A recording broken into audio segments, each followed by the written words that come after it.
O'lganimdan keyin meni ko'tarib qabrga olib borib quchoqlashingizdan nima foyda? Men aka-ukachilikning, jigarlarimning issiqligini, mehrini, tirikligimni bilishni xohlayman.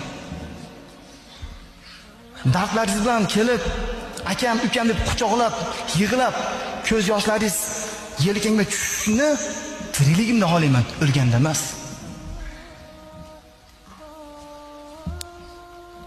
O'lgandan keyin meni kechiring, akam qani degan so'zlardan nima foyda?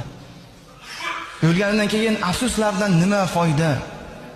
O'lgandan keyin beraman degan mehrlaringizdan nima foyda? Men aka-ukachilikning ma'nosini tiriklikda bilishni xohlayman.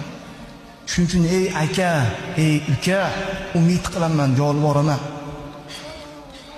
Mol dunyo, do'konlaringiz, pullaringiz bizni uzoqlashtirib bormasin.